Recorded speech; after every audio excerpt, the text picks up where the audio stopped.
Good evening and hello world. I'm Maya Sundermeyer and I would like to welcome you to the latest episode of my blog series. So far I have been able to share my own experiences with you guys on what it's like for me to live on the autism spectrum.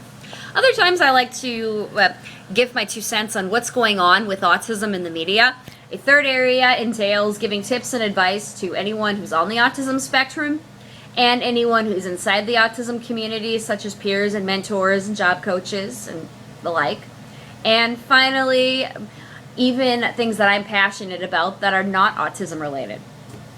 And before I dive into tonight's topic, what I would like to do is rattle off a list of sources. So as always, I am going to recommend that you check out this TED Talk by Dr. Temple Grandin, The World Needs Different Kinds of Minds, because she's really amazing and I'm a big fan of hers. And a second video that I would series I would recommend is by a woman named Jennifer Cook O'Toole, and she has a series of video blogs called Speaking Geek, and she has Asperger syndrome as well. And finally, I always like to mention Amethyst Shaber because she's a great expert, and the name of her series is Ask an Autistic.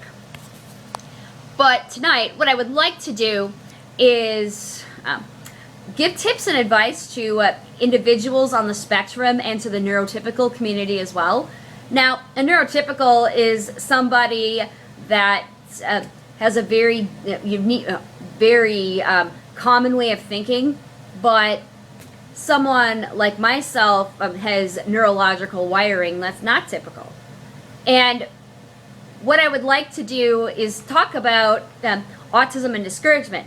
And I would like to mention that this topic got fired when I looked at a video or not a video, but a posting in a forum for people with autism and Asperger syndrome. And I'm not going to give away the name, but there was one person in there that was talking about autism and discouragement from other people and people who don't believe in us because we're autistic.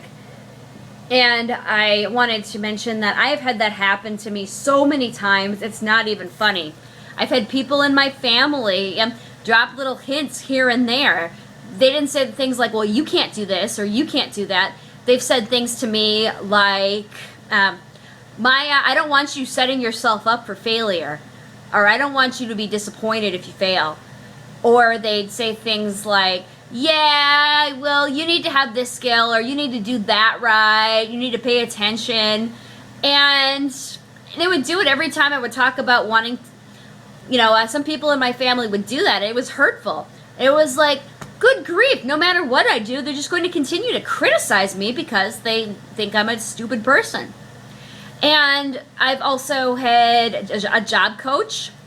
I had teachers in my special education laugh at me and telling me I'm unrealistic.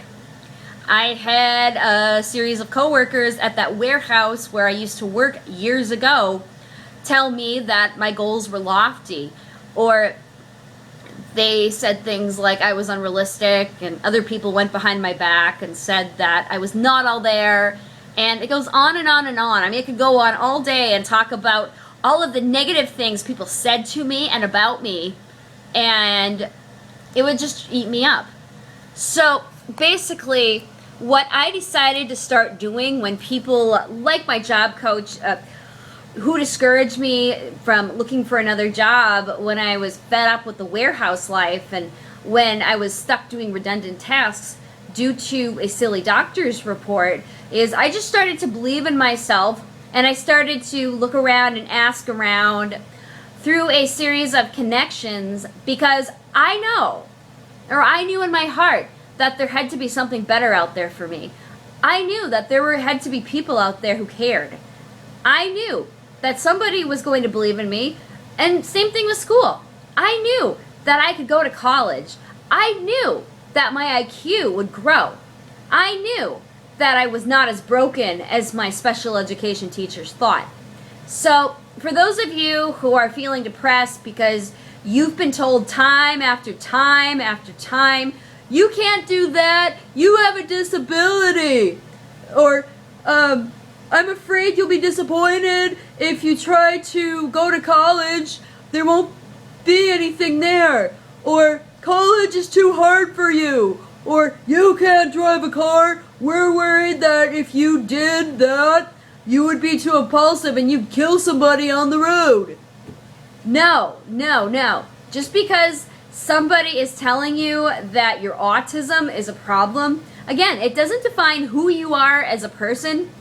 You define who you are as a person, and you also have a choice. You can either let other people tell you what to do all your life, or you can take charge and you can prove them wrong.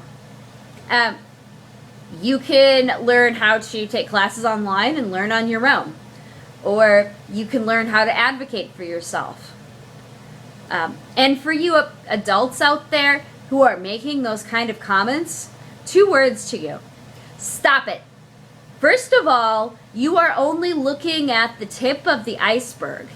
And yes, they may be mad, but I don't think they're frustrated with their disability. I think they're frustrated at their circumstances because you're not believing in them like you should. Instead, again, you're looking at the tip of the iceberg and you're not really looking below the surface. And I think that's really sad.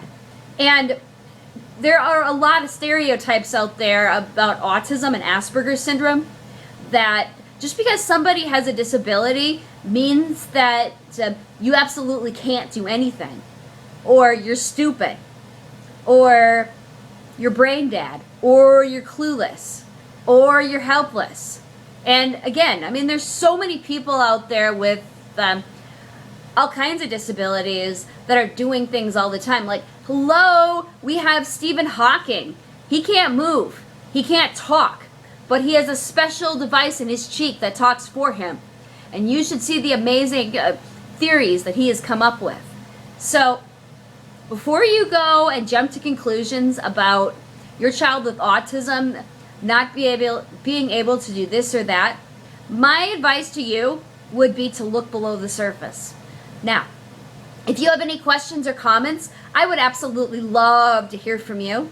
Do not forget to subscribe to my channel, and do not forget to share these videos on YouTube and on Twitter and on Facebook with your autism groups. And do not forget to share these with your friends and your family members and with your child who is battling with depression, because there are special education teachers or job coaches or other people telling him or her that they can't. Until next time, I'm Maya Sundermeyer, and I'm logging off now. Bye.